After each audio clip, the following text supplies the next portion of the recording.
Hello everyone and welcome to the second edition of Healing Stories, How to Write About Your PANS PANDAS Journey. This is a very condensed version of the material presented in the workshop that took place on November 9th. My name is Quinn, and today I hope that I can get you started with turning your PANS PANDAS journey into a fictional story. So as I mentioned in our last writing video, there's a number of reasons why you might want to write about your experience. It might help with coping and expressing pain, educating others about your experiences, providing representation, connecting with others to feel less alone, understanding yourself better, putting difficult emotions into words, and working through trauma. Whatever the reason you want to write about your experience is perfectly valid. If you're only writing for yourself, you don't have to worry so much about techniques or about grammar or any of that. You're just doing it for the sole purpose of trying to heal. If you do want other people to read your work, then you might want to pay attention more to the craft of writing, and I have a few beginner tips later on in this video for you. In my last video about how to write your healing story, I talked about creative nonfiction, but today we're going to talk about fiction. Although you might be wondering, why would you choose fiction instead of nonfiction if you're writing a story that actually happened to you? I can think of three main reasons, the first one being that it separates the author from the narrative. You're able to project you and your experiences onto a character when you're writing fiction, which provides this kind of separation where the character doesn't quite feel like you. You're allowed to diverge from the truth as much as you want, which is not something you're allowed to do with creative nonfiction. If you're trying to fictionalize your own story, you might diverge from the truth just slightly for the purpose of simplicity, or you might diverge from the truth a little bit more for the purposes of healing, entertainment, shock factor, etc. If you claim a story is fiction, readers often assume that the story is entirely fictional unless they know you very well. Perhaps you don't want people knowing that this story actually happened to you, so this provides you some plausible deniability. It's different for everybody, but a lot of writers find that it's easier to write about a character rather than yourself, once again because it separates you from the narrative. Turning your story into fiction can also be very good for self-discovery. It can offer a new perspective on your experiences. Perhaps it gives you a bit more of an objective lens. You can explore new ideas and pathways, perhaps for healing purposes or to provide closure. For example, I've once written a story about my experience being a disabled athlete, but I made the character someone who was a little different than me. And I gave this character friends, whereas I didn't have any when I was an athlete. And that allowed me to explore a new pathway of what would have happened had I had support way back when I was an athlete, and it gave me a bit of closure. Fiction can also provide space for reflection to discover things about yourself. It allows you to explore your own thoughts about your journey without judgment, since it's a character and not yourself. And it also has the potential to help you find solutions to emotional problems. Maybe you have anxiety and you write a character that also has anxiety, and as you're writing about them, you discover that they're able to cope with their anxiety in a certain way, and then you try that and it works for you. Sometimes as you write characters, you're able to help the character draw conclusions that you weren't able to draw about yourself, and then you're able to apply it to your own life. A third reason you might consider writing fiction is because that's where creativity thrives. You can incorporate fantastical elements or make up things that you wish happened, as well as combine your experiences with the plot of your choice. Maybe you want to write a superhero novel that honestly has nothing to do with your PANS PANDAS journey, but you want to give the main character PANS or PANDAS, and you write your experiences into the story while it not being the main plot. Fiction is where you can let your imagination run wild, so go ahead, go forth, and make beautiful things. Here's a quick reminder that fiction does not have to be book length. Stories can exist in long form or short form. Examples of long form would be novels, which is anything over 40,000 words, though most publishing houses expect things to be over 50,000 words to be considered a novel. Novellas are between 10,000 and 40,000 words, and movies are also an example of long form. Examples of short form would be short stories, which is anything under 10,000 words, flash fiction, which is anything under 1,000 words, and then short films. If you're new to writing, I highly recommend starting with a short story because it's less overwhelming than trying to create a plot that spans over 40,000 words. Some common fiction subgenres include sci-fi and fantasy, which are often grouped together, contemporary, general fiction, literary fiction, mystery, literary realism, romance, historical, and horror. And just to clarify, fantasy and sci-fi is a huge spectrum.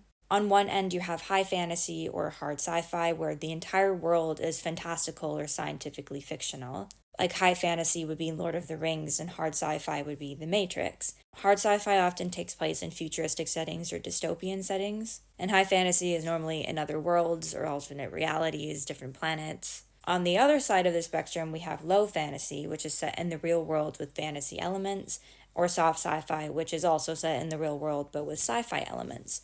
So Percy Jackson would be a good example of low fantasy where it's our world but there are magical people. I would consider Marvel to be soft sci-fi because it's set in our world but all the superheroes can just push a button and suddenly they're covered in spandex. That feels like soft sci-fi to me. So essentially it's a huge range and a story can fall anywhere on that spectrum. Alright, moving on to some specific ways to put yourself into fiction. So I like to think about it as explore, emphasize, explain, and expand. You can explore different pathways, such as what if your diagnosis came sooner, or what if I had better support from my friends, and write a story with that new perspective. You can try writing about different contexts, perhaps Pans Pandas in a futuristic setting or a fantasy setting, or maybe writing about Pans or Pandas in a world where it's well known. Like what would happen if every doctor in the world understood what Pans or Pandas was? Magical analogies are one of my favorite things about writing. So an analogy is essentially like an extended metaphor. It's where you write one scenario that represents another.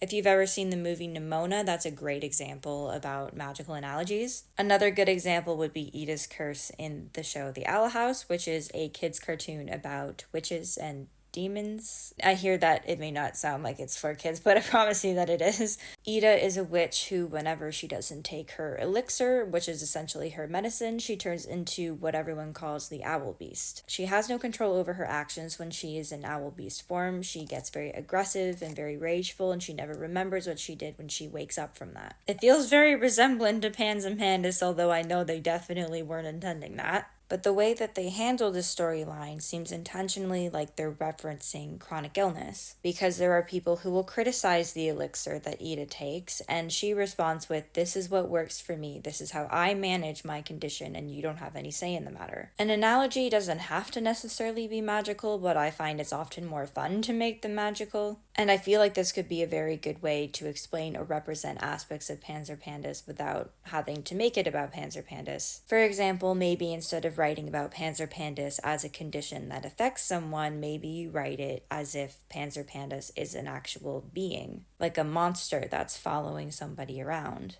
You could also try infusing a character with your personal experience, where you give a character some but not all of your experiences. So you could write about a character that is nothing alike to you, but you give them an aspect of your life. Like maybe you write about a hockey player and you've never played hockey before in your life, but you give them Pans or Pandas to see how that would play out. You can also use fiction to emphasize a theme, such as don't bully kids with Pans or Pandas, or maybe that we need more research for autoimmune disorders. Autofiction is another way to incorporate your story into fiction. It's a bit of a tricky genre. It's fiction blended with autobiography, and it's technically classified as fiction because it's not going to be entirely truthful, but there will be elements of nonfiction. The most common examples that I have seen is someone writing their memoir or autobiography, but they add fictional elements to it. Or somebody writes a fake memoir or autobiography about a person that doesn't actually exist, but it reads like it's a memoir or autobiography. I've written a few autofiction pieces before, and I find that it was really great at helping see my own experiences through a new lens. And it also was quite helpful in healing trauma and just seeing it from a new perspective. It's kind of like you get to take charge of your own narrative because you get to write your story, but you have complete control over what happens. So now I'm going to discuss a couple very basic writing tips. Tip number 1 is the less words, the better. Giving as much information as possible with as little words as possible makes the reader stay engaged. For example, owls used to be my favorite animal when I was younger could easily be shortened into owls were my favorite animal when I was younger. Taking the 3 words used to be and replacing them with one word, were, shortens the sentence and makes it easier to read. Tip number 2 is to read your work out loud because it helps you catch errors and then it naturally builds your ear for how words sound together. Tip number 3 is to read. Read as much stuff from other writers and pay attention to what works for them. Pick up a book from an author you admire, pay attention to their style, to the formatting, to the grammar. The more you read, the more you learn. Tip number 4 is to show don't tell, which is something very commonly told to new writers. This phrase often applies to emotion, where you want to show your reader what a particular character is feeling rather than tell them directly. So think about in real life, when someone is feeling a certain emotion, you can normally pick up on that based off of other factors. You don't have to be told by that person what they're feeling. Their body language, their actions, their tone, this all contributes to understanding what emotion they're feeling. So let's take a look at this first statement. When her sister told her she was going to be an aunt, Resigna was so happy she started crying tears of joy before gleefully hugging the soon-to-be parents. This sentence states 3 times that Resigna is happy, but if you take away happy, tears of joy, and gleefully from the sentence, you still understand what emotion she feels. When her sister told her she was going to be an aunt, Resigna started crying before hugging the soon-to-be parents. This is what I would call simple showing, which is where you are implying an emotion. But if you want to make it more complex, where you showcase the emotion, I would say something like this. When her sister told her she was going to be an aunt, Resigna's eyes glossed over with tears. She pressed her wrist to her beaming grin before hugging the soon-to-be parents. So to recap, you don't need to state the emotion that the character is feeling. You can show them through what they're doing. Another tip would be to use a thesaurus often. If you find yourself using the same word over and over again, maybe that's a sign that you should pull out a thesaurus and find a synonym. There's a website called thesaurus.com, which I personally always have open whenever I'm writing so I can refer to it whenever I need. Using different words to describe the same thing makes your language more interesting and helps build your vocabulary for the future, not just in writing, but in general. Another example of when you might want to use a thesaurus is when you want to amplify an adjective. If you find the need to say very or really, like very sad or really angry, instead of amplifying the adjective with very or really, try upgrading the adjective so that it has a stronger meaning. For example, I'm really hungry could be I'm starving, or I'm very sad could be I'm devastated. In general, using a thesaurus is very helpful for learning things as you go along your writing journey. So I have a couple prompts that you might want to try on your own time. Feel free to do 1, 2, maybe all 3. Prompt number 1 is you stumble through a portal into an alternate universe where everything is exactly the same except for one key difference. Prompt number 2 is if you could have one superpower, what would it be? And prompt 3 is write about following a cat through an unfamiliar subdivision. Here are some more prompts that are specific to PANS or PANDAS.